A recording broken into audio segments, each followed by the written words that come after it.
Aquí comienza RCR Deportes. Acompáñenos a analizar los diversos acontecimientos deportivos a nivel nacional, internacional, regional y polideportivos, bajo la conducción de Alexander Nicoletti. Bienvenidos.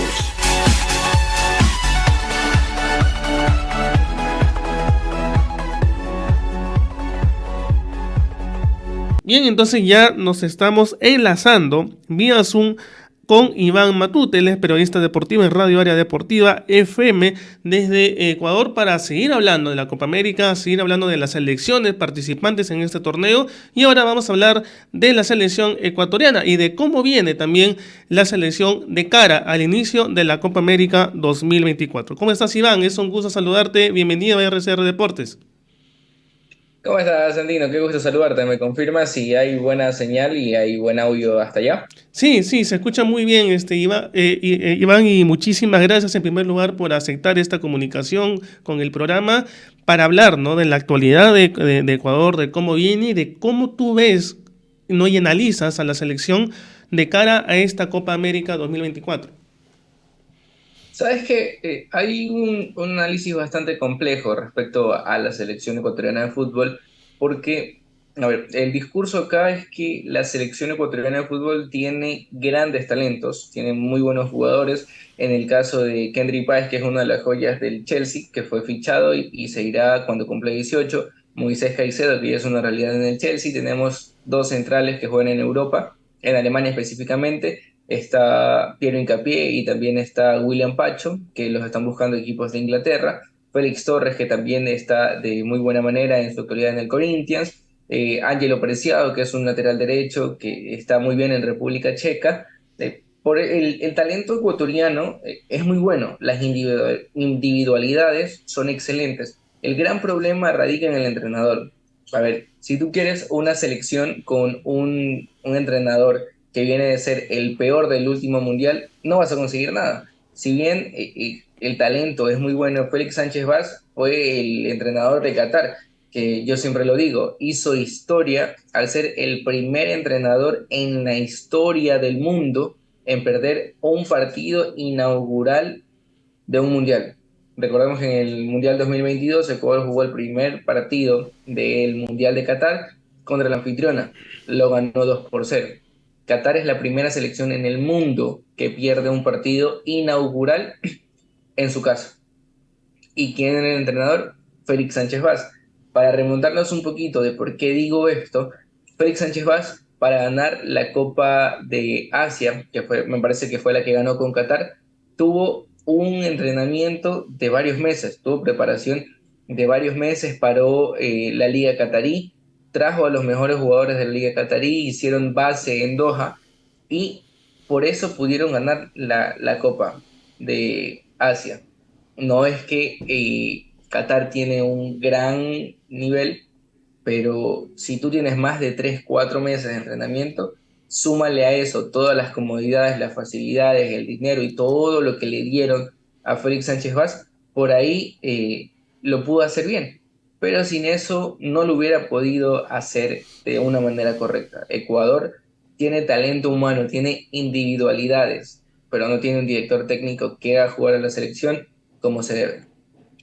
Ahora, Iván, esta situación que está ocurriendo con Ecuador, como tú lo mencionas, ya no es netamente por los mismos jugadores, porque lo has mencionado, hay jugadores capaces, son jugadores que tienen el nivel competitivo adecuado, ¿no?, para poder estar dentro de la selección, para poder jugar, para poder participar en un torneo tan complejo también como la Copa América, sino también es el tema, como también lo mencionaste, es el tema del técnico, ¿no? De repente el técnico hasta el momento no se acerca a la idea que quiere plantearse y obviamente no alimenta a los jugadores en ese aspecto, ¿no? Y también se puede ver seguramente algunos errores que ha estado cometiendo con Ecuador, ¿no? Hay mucho seguramente trabajo que falta y obviamente falta también quizás un mayor nivel competitivo, ¿no? Y seguramente en esta Copa América vamos a ver en realidad qué es lo que está faltando y qué es lo que urge de mejorar de cara a las eliminatorias que empiezan en septiembre. hay mucho que mejorar porque Ecuador es muy fuerte de atrás para adelante, comenzando por su defensa, como lo decía Pacho Torres Hincapié, son tres centrales de alto nivel, eh, tienes la posibilidad de hacer una línea de cinco, en este momento no está Pervis Estupiñán, que es el lateral izquierdo titular, que estaba lesionado y por eso no va a llegar a la Copa América, y por el carrilero por derecha, que en este caso es Angelo Preciado. El carrilero por izquierda el día de ayer, en el partido amistoso que Ecuador venció a Bolivia, jugó Lion Lord, que es un gran jugador de la Universidad Católica, es un equipo acá de Ecuador, que viene haciendo bien, entró muy bien en la dinámica. Y si tú me dices a mí eh, que alinee cuál podría ser un gran once estelar, como te digo, en el arco, para mí debería ir Hernán Galíndez, que lo hace muy bien, está jugando ahorita en Argentina. ¿Y por qué Galíndez sobre el golero Alexander Domínguez? Hernán Galíndez se pudo consolidar en Argentina, cosa que no pudo hacer Alexander Domínguez. Él fue a Argentina y no se pudo consolidar en los equipos que pasó, mientras que Hernán Galíndez es titular y es figura del equipo en el que está jugando. El doble 5, Moisés Caicedo, sin ninguna duda, junto con Joao Ortiz, aunque también no podrían alinear a Carlitos Grueso, que es un jugador que tiene ya trayectoria en la selección. Delante de ellos, dos jugadores más, en este caso Kendry Páez, sin ninguna duda, que es la joya de la selección ecuatoriana. Por el otro lado, podrías poner a Jeremy Sarmiento, a John Yeboah, a Jenner Corozo, a Ángel Mena. O sea, tienes para elegir. Y como único hombre en punta, Einer Valencia, que es el capitán, el emblema y todo lo que quieran mencionarle a el jugador Einer Valencia, que es lo mejor que tiene la selección ecuatoriana de fútbol. Ahora, Iván, ¿cómo ves el grupo B? El grupo de Ecuador, ¿no? Que está México, Venezuela y la selección de Jamaica.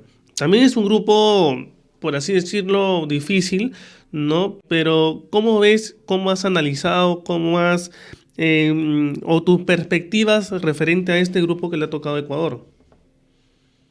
A ver, si vamos a hablar de los equipos, en este caso la selección jamaiquina viene con algunas bajas, jugadores lesionados, y su jugador estrella, Leon Bailey, renunció a la selección jamaiquina. Esto porque el maltrato que reciben los jugadores, no les dan camisetas, ellos tienen que cubrir algunos gastos. Entonces para el trato que él está acostumbrado en el West Ham United, que es el equipo donde milita Leon Bailey, pues es muy diferente. Entonces él renunció. Jamaica es un equipo muy físico, es un equipo de bastante rigor, presiona mucho, jugadores bastante corpulentos, entonces, parecido a lo de la selección ecuatoriana de fútbol. Entonces por ahí pueden haber similitudes. La selección mexicana viene en un proceso de sacar jugadores jóvenes y poderlos implementar en el primer equipo. Ya vimos que cayó ante la selección brasileña en el último amistoso, y también lo goleó la selección chilena, me parece que le ganó 4-0, no recuerdo bien si fue la selección chilena,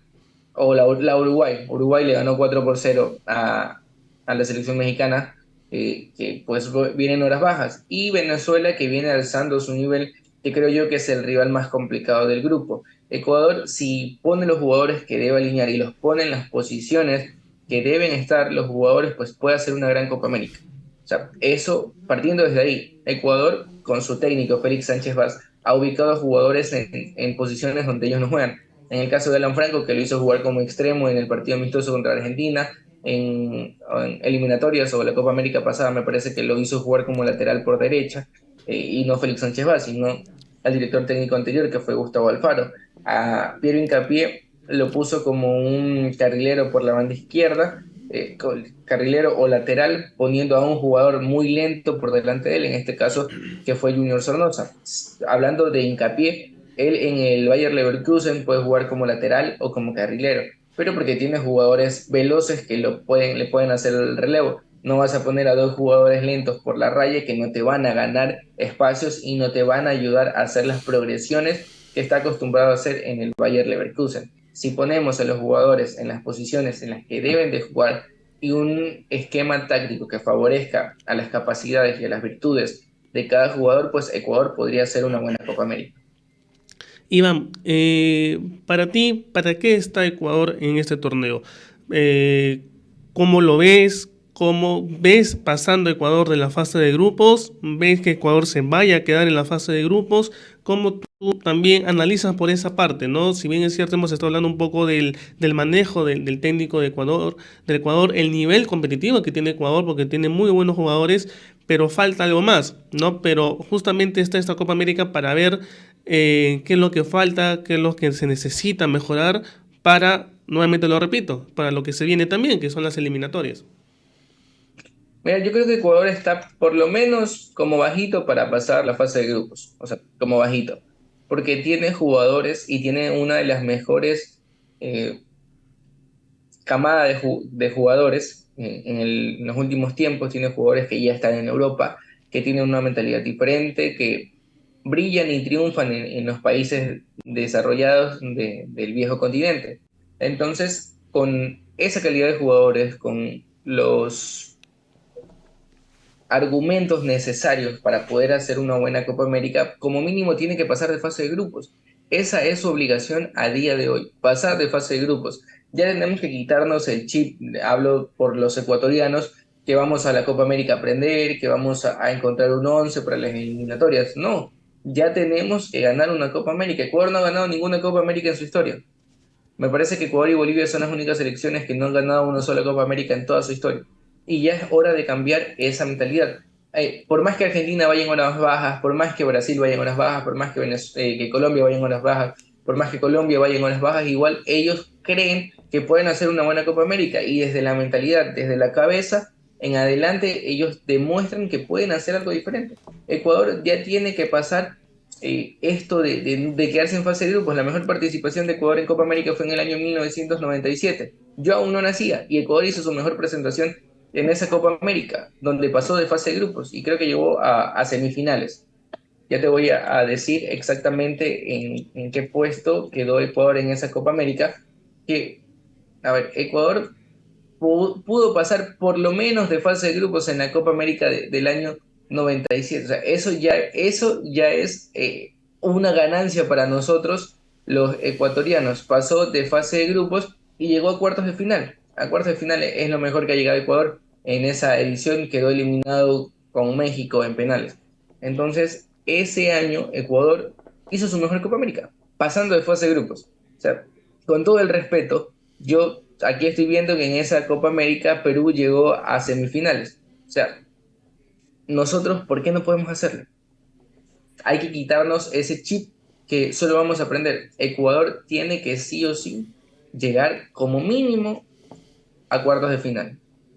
Y ojalá que así sea, ¿no? Porque claro, tú manifiestas algo muy importante y si es que Ecuador no consigue eso y si se queda en la fase de grupos, creo que sí sería un fracaso rotundo lo de Ecuador y obviamente para lo que también se quiere ver, ¿no? Se quiere ver un Ecuador más aguerrido, un Ecuador que juegue más y sobre todo que luego de la Copa América están las eliminatorias y también las cosas en eliminatorias son complejas, son difíciles y todos están apuntando a lo mismo, ¿no? Llegar e intentar clasificar de manera directa por el momento a el próximo Mundial. O sea, yo creo que si Ecuador no pasa al Mundial, va a ser un fracaso rotundo. De 10 selecciones, 7 clasifican al Mundial, 6 de manera directa y una de manera a la repesca. Entonces, no habría algún argumento para que Ecuador no logre pasar. Incluso con los puntos menos que comenzamos esta eliminatoria, tenemos que llegar al Mundial sí o sí, porque como te he mencionado durante toda esta entrevista, Ecuador tiene gran talento, grandes jugadores que tienen que hacer y pueden hacer que la selección juegue bien y pase al Mundial. Incluso acá en algunos programas decimos que la selección sin entrenador aún así puede llegar a un Mundial, porque son muy buenos jugadores. Tienen talento, tienen resolución, tienen combinaciones y pueden hacerlo. Pero lastimosamente la Federación Ecuatoriana de Fútbol escogió al peor director técnico del último mundial para que llegue a la mejor generación de futbolistas de la selección ecuatoriana de fútbol. Ahora, Iván, te hago una última consulta, es sobre justamente el director técnico, ¿no? ¿Hay algún rumor o se ha hablado algo sobre, a ver, supongamos, Ecuador no pase la fase de grupos, salga el técnico actual o de repente deje la dirección técnica de Ecuador y se busque a otro técnico ya de cara a las eliminatorias, siempre y cuando Ecuador no vaya a pasar a la fase de grupos, ¿no? Porque si pasa a la fase de grupos, obviamente lo van a seguir manteniendo hasta hasta el inicio de las eliminatorias de nuevo. Pero ¿se ha dicho algo respecto a eso? ¿Se viene hablando de repente algo? Coméntanos un poco. Sabes que no ha habido algún pronunciamiento de parte de nadie. Lo único que se hizo acá y se hizo viral en redes es ¿cómo decirlo? Es la creencia de un colega que mencionó que para él, si Félix Sánchez Vaz no pasa de fase de grupos, debería irse. O sea, no es que hay información, no hay información que se pueda ir, aunque para mí, si no pasa de fase de grupos, debería irse inmediatamente, debería dejar su cargo y ya. Porque hay mucho rechazo hacia el entrenador, pero si vamos a hablar en número frío, pues él ha sido el mejor entrenador en los primeros 14 partidos que ha disputado. Históricamente, en número frío lo ha hecho bien, pero con los jugadores que tienes, estás obligado a hacer jugar bien en la selección. Hay mucha molestia por parte de todos los lados, no solo de prensa, sino también de hinchas, exjugadores y muchas partes que van dentro del fútbol ecuatoriano, que no les gusta Félix Sánchez Vaz. Y lo voy a seguir repitiendo y lo voy a seguir manteniendo. Si traes al peor director técnico del último mundial, no esperes buenos resultados. Y yo esperaría que la federación se dé cuenta que con el entrenador que tenemos no vamos a llegar a nada. O sea, es así de crudo, así de duro, así de difícil. Es esto, si no cambias de director técnico, puedes pasar de fase de grupos, puedes llegar al mundial, pero ¿cuáles son tus aspiraciones? Llegar a un mundial y quedarte en primera fase, porque eso es lo que va a pasar si mantienen a Félix Sánchez Vaz. Bien, Iván, gracias por este tiempo que me has brindado el hablar un poco contigo sobre Ecuador, sobre la situación que tiene actualmente Ecuador y cómo llega también a este inicio de Copa América, ¿no? Ojalá que pueda seguir mejorando la selección ecuatoriana y obviamente el objetivo es pasar la fase de grupo de este torneo y a ver hasta dónde puede llegar a Ecuador, sabiendo que también tenemos, ¿no?, un torneo importante como las eliminatorias que se reanudan en el mes de septiembre. Iván, yo te agradezco muchísimo tu tiempo, gracias por estar el día de hoy en el programa. Estaremos seguramente ya nuevamente contactados para seguir hablando de la selección, de lo que se avecina ya no previo al inicio de esta Copa América 2024. Amigo, un gusto siempre, sabes que a las órdenes cuando sea necesario. Un abrazo hasta allá, hasta Perú, desde la Perla del Pacífico. Nos vemos pronto. Esto fue RCR Deportes. Retornamos mañana con más información del mundo deportivo.